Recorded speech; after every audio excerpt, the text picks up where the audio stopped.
গর্ভাবস্থায় বাচ্চার নড়াচড়া হলো প্রত্যেকটা মায়ের জীবনে একটা আলাদাই অনুভূতি। এই সময় স্বাভাবিকভাবে আমরা পেটের মধ্যে বাচ্চার নড়াচড়া দেখেই বুঝতে পারি বাচ্চা সুস্থ আছে এবং ভালো আছে।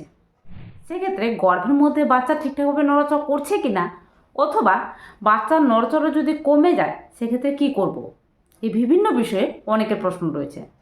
চলুন আজকে ভিডিওতে এ বিষয়ে আলোচনা করব। নমস্কার, দেশকোণ পঞ্চুর আরেকটি নতুন ভিডিওতে সবাইকে স্বাগত।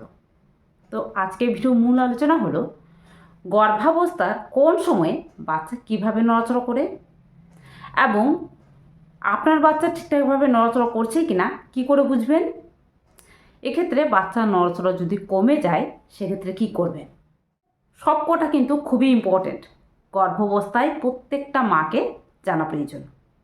তার জন্য ভিডিওটা শেষ পর্যন্ত দেখুন এবং শেষের দিকে থাকবে মোস্ট কমন একটা প্রশ্ন, সেটা হলো গর্ভে কে বেশি নড়াচড়া করে, ছেলে নাকি মেয়ে। চলুন ভিডিওটা শেষ পর্যন্ত দেখুন, আশা করি আপনার জন্য অনেকটাই হেল্পফুল হবে এবং ভিডিওটা ভালো লাগলে, ইনফরমেটিভ মনে হলে বেশি বেশি শেয়ার করুন, পারলে একটা লাইক করুন এবং অবশ্যই চ্যানেলটাকে সাবস্ক্রাইব করে পাশে থাকবেন। চলুন ভিডিও মূল বেশি যাওয়া যায়।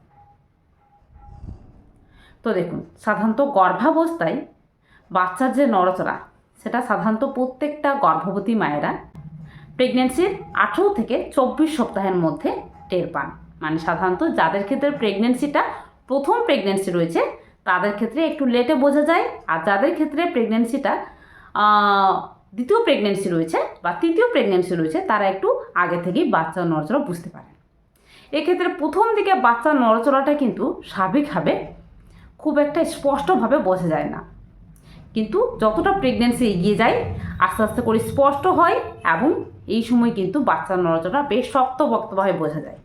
সাধারণত গর্ভাবস্থার প্রথম দিকে যখন বাচ্চার নড়াচড়া ফিল হয়, এই সময় বাচ্চার নড়াচড়াটা প্রথম দিকে মানে 5 নম্বর মাসের দিকে বাচ্চার নড়াচড়াটা একটা মাছের সাঁতার কাটার মতো, অথবা এই সময় মনে হচ্ছে কিছু একটা কোনো পাশে নড়ে উঠলো এরকম কিন্তু বুঝতে পারবেন। এই সময় বাচ্চার নড়াচড়াটা যে আপনার সাথে কিক করবে এমনটা কিন্তু বুঝতে পারবেন না। আর এই সময় বাচ্চার নড়াচড়াটা 8 থেকে 10 বারই যথেষ্ট। এই সময় বাচ্চার নড়াচড়া করছে ঠিকই, কিন্তু আকার ছোটোর কারণে আপনি খুব একটা বুঝতে পারবেন না। তাছাড়াও প্রেগনেন্সির 6 থেকে 7 নম্বর মাসে দেখবেন যে বাচ্চার নড়াচড়াটা আপনি খুব স্পষ্টভাবে বুঝতে পারছেন। তার সঙ্গে সঙ্গে এই সময় বাচ্চার যে কোনো কিছু রেসপন্স কিন্তু আপনাকে স্পষ্টভাবে দিবে। এবং প্রেগনেন্সির 8 নম্বর মাসে যেটা হয় যে এই সময় বাচ্চার কিন্তু হাত পা বেশ শক্ত হয়ে যায়। তো এই সময় বাচ্চার নড়াচড়াটা আপনি বেশ জোরে জোরে ফিল করতে পারবেন। মানে বাচ্চা নড়া যখনই করবে আপনার ক্ষেত্রে কিন্তু পেটের উপর থেকে বোঝা যাবে। বিশেষত যাদের ক্ষেত্রে পোস্টেরিয়র প্লাসেন্টা রয়েছে তাদের ক্ষেত্রে কিন্তু উপর থেকে বাচ্চা নড়াচড়াটা বুঝতে পারবেন। এই সময় যেদিকেই বাচ্চা নড়াচড়া করবে, যেদিকেই মুভমেন্ট করবে, এদিকে কিন্তু পেটটা ফুলে যাবে, পেটটা উঁচু হয়ে যাবে, এমনটা কিন্তু বুঝতে পারবেন।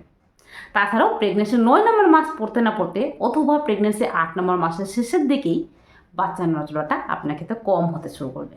কেন? কারণ এই সময় বাচ্চা কিন্তু আস্তে আস্তে ডেলিভারি পজিশনে আসতে শুরু করে। এবারে কোনো বাচ্চা যদি নিচের দিকে থাকে সেক্ষেত্রে স্বাভাবিকভাবে নড়াচড়াটা কোন দিকে বেশি করবে, পা দিয়েই বেশি করবে। সেক্ষেত্রে উপরের দিকে বাচ্চা নড়াচড়া ফিল হবে, কিন্তু এই সময় বাচ্চা নড়াচড়া কম ফিল হলেও বাচ্চার যে কিক সেটা কিন্তু খুব স্পষ্টভাবে এবং খুব জোরে হবে। যখনই বাচ্চা নড়াচড়া করবে খুব জোরে কিক করবে এবং খুব স্পষ্টভাবে হবে। তো এক্ষেত্রে কারো কারো ক্ষেত্রে কিন্তু পেটের মধ্যে ব্যথাও উঠে যায় বাচ্চার নড়াচড়ার কারণে, এটা কিন্তু আপনি বুঝতে পারবেন। তবে বাচ্চার নড়াচড়াটা এই সময় কম করাটা স্বাভাবিক, কারণ এই সময় বাচ্চা হেড ডাউন পজিশন করে নেই বা ডেলিভারি পজিশনে চলে আসে। তো এই বিশেষ জিনিসগুলো কিন্তু লক্ষ্য রাখুন। তবে এই সময় অনেকের ক্ষেত্রে দেখা যায় যে বাচ্চা নড়াচড়া করছিল ঠিকই, কিন্তু নড়াচড়া করতে করতে হঠাৎ করে নড়াচড়া বন্ধ করে দিয়েছে। আবার এই সময় অনেকের ক্ষেত্রে দেখা দিচ্ছে যে বাচ্চা নড়াচড়া ঠিকঠাকভাবে করছে কিনা এটা তিনি বুঝতেই পারছেন না। সেক্ষেত্রে আপনার বাচ্চা ঠিকঠাকভাবে নড়াচড়া করছে কিনা কী করে বুঝবেন? দেখুন, সাধারণত গর্ভের মধ্যে বাচ্চার নড়াচড়া সারাদিনে মানে 12 ঘন্টার মধ্যে বাচ্চার নড়াচড়াটা অন্ততপক্ষে 10 থেকে 12 বার হওয়াটা খুবই জরুরি। এক্ষেত্রে কোনো কারণবশত যদি বাচ্চার নড়াচড়া 10 থেকে 12 বারের কম হয়, এক্ষেত্রে কিন্তু বাচ্চার কোনো রকম সমস্যা হচ্ছে বা কোনো রকম ক্ষতি হওয়ার সম্ভাবনা রয়েছে, এটা কিন্তু ইঙ্গিত করে দিই। তার জন্য অবশ্যই আপনার বাচ্চা সারাদিনে মানে সকাল 8টা থেকে রাত্রি 8টা পর্যন্ত এক্ষেত্রে বাচ্চার নড়াচড়াটা লক্ষ্য করুন। সাধারণত যাদের ক্ষেত্রে প্রেগনেন্সিটা হাই রিস্ক প্রেগনেন্সি রয়েছে, মানে যাদের ক্ষেত্রে প্লাসেন্টা প্রিভিয়া রয়েছে, মানে গর্ভফুল নিচের দিকে রয়েছে, বা প্রেগনেন্সিতে রক্তশূন্যতা রয়েছে, বা কারোর ক্ষেত্রে সুগার রয়েছে, বা কারোর ক্ষেত্রে যদি থাইরয়েডের সমস্যা রয়েছে, অথবা বাচ্চার ওজন যদি খুব কম হয়ে থাকে, মানে গ্রোথ রেস্ট্রিকশান থাকে, আইইউজিআর থাকে, এক্ষেত্রেও কিন্তু স্বাভাবিকভাবে বাচ্চার নড়াচড়াটা একটু কম হতে পারে। তো এই সময় কিন্তু বাচ্চার নড়াচড়াটা সারাদিনে গুনতে বলা হয় থাকে। সেক্ষেত্রে আপনার বাচ্চার নড়াচড়া সারাদিনে 10 থেকে 12 বার করছে কিনা এটি নর্মালি লক্ষ্য করুন। এবারে এই সময় দেখা যাচ্ছে যে অনেকের ক্ষেত্রে বাচ্চার নড়াচড়া কম করছে। সেক্ষেত্রে কি করবেন? দেখুন, বাচ্চার নড়াচড়া কিছু কিছু কারণবশত কম করাটা স্বাভাবিক। মানে সাধারণত প্রেগনেন্সিতে কারো ক্ষেত্রে বাচ্চার নড়াচড়া কিছু কিছু সময়ে কম হতে পারে। যেমন বাচ্চা কিন্তু গর্ভের মধ্যে সবসময় যে নড়াচড়া করবে তেমনটা কিন্তু হবে না, কারণ বাচ্চা কিন্তু কিছু কিছু সময় ঘুমায়। আর কোনো বাচ্চা দেখবেন যে একটু বেশি ঘুমাতে পছন্দ করে। একই সঙ্গে গর্ভধারণ করা কিছু কিছু মায়েদের ক্ষেত্রে দেখবেন যে বাচ্চা একটু বেশি নড়াচড়া করে, আবার কারো ক্ষেত্রে বাচ্চা একটু কম নড়াচড়া করে, কারণ সেই বাচ্চাটা একটু রেস্ট নিতে পছন্দ করে বা ঘুমোতে বেশি পছন্দ করছে। সাধারণত গর্ভের মধ্যে একটা বাচ্চা 70 থেকে 90 মিনিট পর্যন্ত ঘুমোতে পারে। এক্ষেত্রে আপনার বাচ্চা বেশ কিছুক্ষণ ধরে নড়াচড়া করেনি বলে টেনশনে পড়বেন না। তবে কোনো কারণবশত যদি বাচ্চার নড়াচড়া কমে যায়, সেক্ষেত্রে কী করবেন? দেখুন, এই সময় যেটা করবেন সেটা হলো, প্রথমে টেনশনে পড়বেন না। এই সময় পর্যাপ্ত পরিমাণে একটু রেস্ট নিন। অনেক সময় হাঁটাচলা করার কারণে, মানে সাধারণত আমরা যখন অ্যাক্টিভ থাকি এই সময় কিন্তু বাচ্চা দৌড়ুনি খায়, কারণ পেটের মধ্যে বাচ্চা একটা জলে ভাসমান রয়েছে, আর জলের মধ্যে রয়েছে মানে স্বাভাবিকভাবে সে কিন্তু দুলছে। এই দোলনিতে বাচ্চা কিন্তু বেশ ভালোভাবে ঘুমোতে পারে। সেক্ষেত্রে আপনি একটু রেস্ট নিন, আর ঠিকঠাকভাবে রেস্ট নিয়ে একটা নিঃশব্দ ঘরে জানলা দরজা বন্ধ করে বেশ ভালোভাবে বাচ্চা নড়াচড়াটা ফিল করার চেষ্টা করুন শান্ত মেজাজে, এবং তার সঙ্গে কিন্তু পেটের উপর হাত একটু বুলিয়ে নিন। দেখবেন যে আপনার রেসপন্সে বাচ্চা খুব সুন্দরভাবে সাড়া দেবে। তার সঙ্গে সঙ্গে এই সময় মিষ্টি জাতীয় কোনো ধরনের খাবার খেতে পারেন, বা মিষ্টি জাতীয় জুস খেতে পারেন। যে কোনো ধরনের ফলের জুসও কিন্তু এই সময় খুবই উপকারী, কারণ বাচ্চার শরীরে অনেক সময় সুগারের মাত্রা কমে গেলে বাচ্চা কিন্তু নড়াচড়া কমিয়ে দেবে। সেক্ষেত্রে এই সময় মিষ্টি জাতীয় কোনো ধরনের খাবার খান। তার সঙ্গে সঙ্গে এই সময়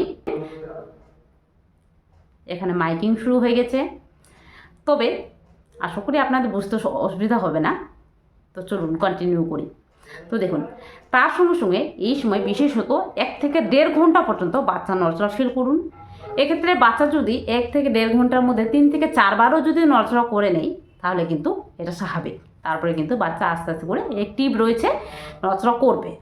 কিন্তু আপনার বাচ্চা কোনো মতোই নড়াচড়া করছে না, এক্ষেত্রে দেরি না করে তাড়াতাড়ি করে ডাক্তারের কাছে যাবেন। এই সেক্ষেত্রে কিন্তু বাচ্চার কোনো রকম সমস্যা হচ্ছে।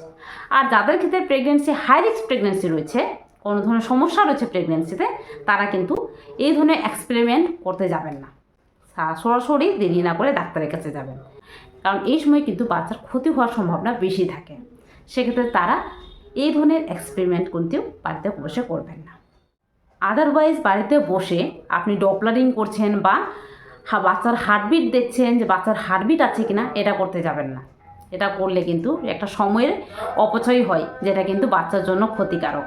তো এই বিশেষ কিছু টিপস আপনি অবশ্যই করবেন, আপনার ক্ষেত্রে হেল্প হবে। এবারে লাস্ট একটি প্রশ্ন উত্তর, সেটা হলো গর্ভে কে বেশি নড়াচড়া করে, ছেলে নাকি মেয়ে?